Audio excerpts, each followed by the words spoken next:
আসসালামু আলাইকুম। সবাইকে স্বাগত জানাচ্ছি বিডিনিউজে। আপনাদের সাথে আছি আমি ফাহাদিয়া মিতু।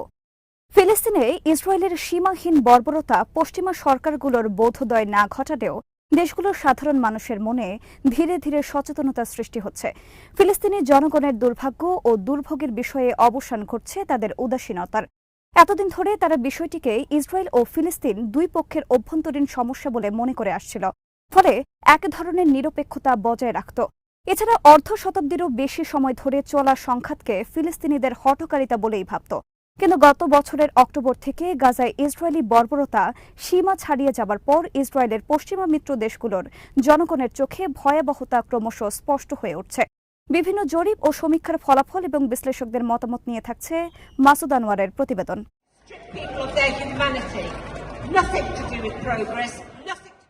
দীর্ঘদিন ধরে পশ্চিমা বিশ্বের সাধারণ মানুষ ফিলিস্তিনে ইসরায়েলি দখলদারিত্ব ও ফিলিস্তিনিদের প্রতিরোধ সংগ্রামের ফলে সমস্যাগুলোর প্রতি তেমন সচেতন ছিলেন না। এক ধরনের উদাসীনতায় কাজ করছিল তাদের মনে। তাদের ধারণা ছিল দেশ দুটোর মধ্যে প্রতি বছরই এরকম কম বেশি সংঘর্ষের ঘটনা ঘটে। 2-4-5 দিন পর দুপক্ষই আবার চুপ হয়ে যায়।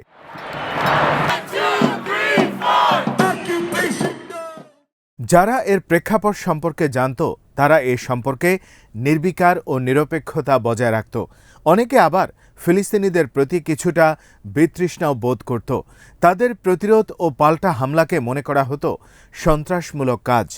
পশ্চিমা মিডিয়াগুলোর একপেশে প্রচারণা তাদের মনে এরকম ধারণা সৃষ্টি করেছিল।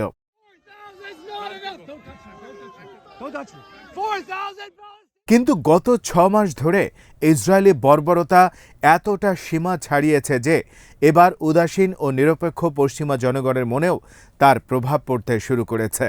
আল জাজিরা সহ বিভিন্ন সংবাদ মাধ্যম এবং মাঠ পর্যায়ের ফিলিস্তিনি সাংবাদিকদের নির্ভীক প্রতিবেদনগুলো ছড়িয়ে পড়ছে চারদিকে। এর ফলে গোটা ফিলিস্তিনে, বিশেষ করে গাজায় যা ঘটছে তার বাস্তবতা পশ্চিমা জনগণের চোখ খুলে দিচ্ছে।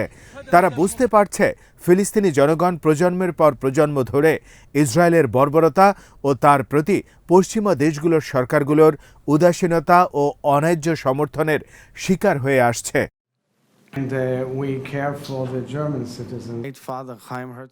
ইউগপ নামের একটি সংস্থার সাম্প্রতিক জরিপে দেখা গেছে যুক্তরাজ্য সরকার গাজায় ইসরায়েলি আগ্রাসনে সামরিক সহায়তা দিয়ে এলেও দেশটির 56% মানুষ এখন সেখানে অস্ত্র সরবরাহ বন্ধের পক্ষে কথা বলছে। মাত্র 17% এখনও সরকারি নীতির সমর্থক। বাকিরা এ বিষয়ে কোনো মন্তব্য করতে রাজি হননি।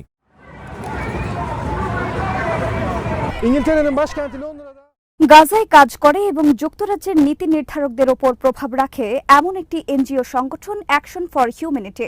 অ্যাকশন ফর হিউম্যানিটির কর্মকর্তারা বলেন, এটা এক বিশাল ব্যাপার। আমরা বছরের পর বছর ধরে সিরিয়া ও ইয়েমেনের মতো দেশগুলোতে সংঘাতের বিষয়ে জনসাধারণের মতামত নিয়ে এসেছে।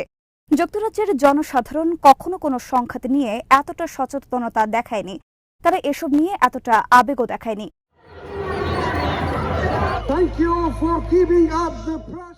জরিপে দেখা গেছে গাজায় ইসরায়েলি আগ্রাসন প্রসঙ্গে 59% মনে করে ইসরায়েল গাজায় মানবাধিকার লঙ্ঘন করেছে। এই সংখ্যায় প্রায় 5 জনের মধ্যে 3 জন। উত্তরদাতাদের মাত্র 12% বলছে তারা এমনটি মনে করে না।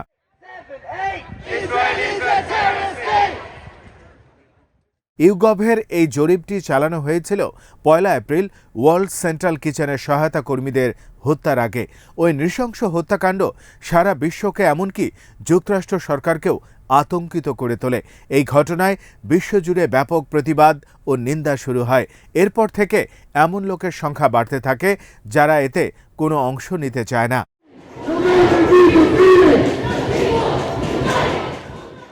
ইউগভের অন্যান্য জরিপে দেখা গেছে গাজার বিরুদ্ধে ইসরায়েলের এই যুদ্ধ যত দীর্ঘ হবে তত বেশি লোক যুদ্ধবিরতিকে সমর্থন করবে। এদের সংখ্যা গত বছরের নভেম্বরে 59% থেকে চলতি বছরের ফেব্রুয়ারিতে 66% পৌঁছায়।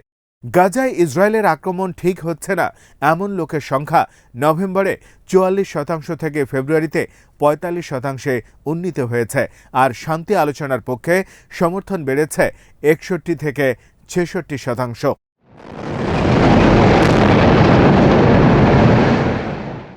বিশ্লেষকরা মনে করেন এমন একটা প্যাটার্ন এখন পশ্চিমা বিশ্বে দেখা যাচ্ছে। বৈশ্বিক মঞ্চে ইসরায়েলের সবচেয়ে বড় সমর্থক ও সহায়তাকারী হোয়াইট হাউস প্রশাসনই এখন বেসামরিক মৃত্যুর সংখ্যাকে ন্যায্য বলে সার্টিফিকেট দেওয়ার বিষয়ে আগের মতো উৎসাহ দেখাচ্ছে না। এই বিষয়ে নিজ দেশের জনসাধারণের অসম্মতির বিষয়টাকে আমলে নেয়ার লক্ষণ দেখাচ্ছে তারা।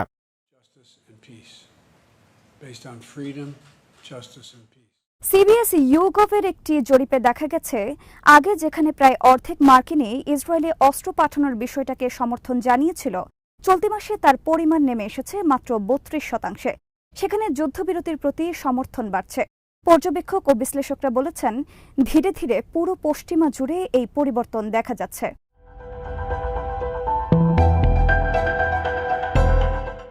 গাজায় ইসরায়েলি হামলার নগ্নরূপ যতই প্রকাশিত হতে শুরু করেছে, মানুষ ততই আতঙ্কিত হচ্ছে।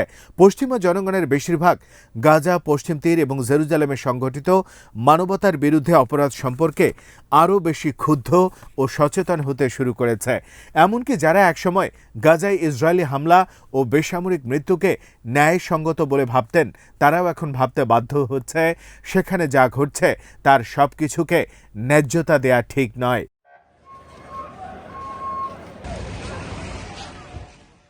তারা বিশ্বাস করতে শুরু করছে তাদের সরকাররা তাদের মেজাজ ঠিকমতো বোঝার চেষ্টা করছে না। সরকারগুলো কেবল নৈতিকভাবে নিন্দনীয় নয়, রাজনৈতিকভাবেও অদূরদর্শী কাজ করে যাচ্ছে।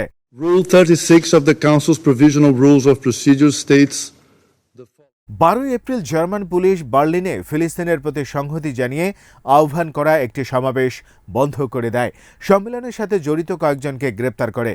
গ্রেপ্তারকৃতদের মধ্যে ছিলেন উদি রাজ নামের একজন ধর্মপ্রাণ ইহুদি। জার্মানিতে ফিলিস্তিনের যুদ্ধের বিরুদ্ধে চলমান সংগ্রামে যারা ঝাঁপিয়ে পড়ছেন তাদের অনেকেই ইহুদি। একই ধরনের ঘটনা ঘটেছে মার্কিন যুক্তরাষ্ট্রেও।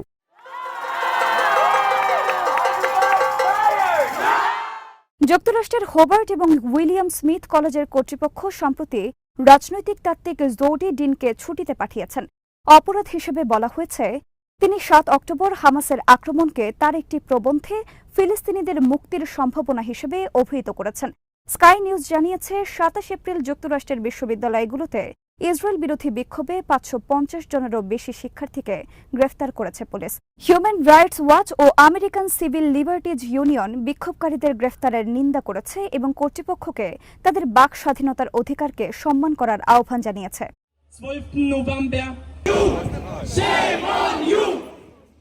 যুক্তরাজ্যে অনেকের বিশ্বাস আগামী নির্বাচনে ক্ষমতায় আসবে লেবার পার্টি। ফিলিস্তিনে হামলা চালানোর জন্য ইসরায়েলকে অস্ত্র সরবরাহ বন্ধ করাটা এখন আগামী সরকারের প্রতি জনগণের ক্রমবর্ধমান দাবিতে পরিণত হয়েছে।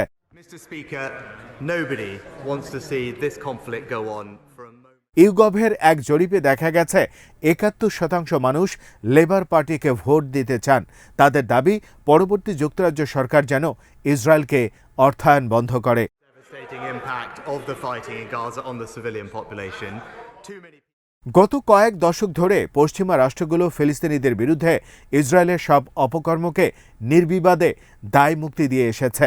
তারা এটা করতে পেরেছে জনসাধারণের অজ্ঞতা ও উদাসীনতার কারণে। তারা মিডিয়ার প্রচার চোখ কান বুজে বিশ্বাস করেছে। এখন সে সময় শেষ হয়ে এসেছে।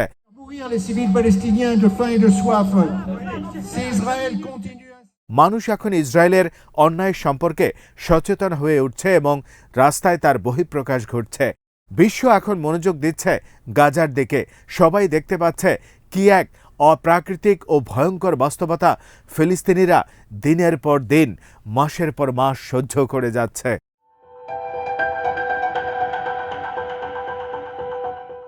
আজ এখানেই শেষ করছে। সবাই ভালো থাকুন, সুস্থ থাকুন আর দেখতে থাকুন বিডিভিউজ। চ্যানেলটি ভালো লাগলে সাবস্ক্রাইব করুন, সংযুক্ত থাকুন আমাদের ফেসবুক পেজে। আল্লাহ হাফেজ।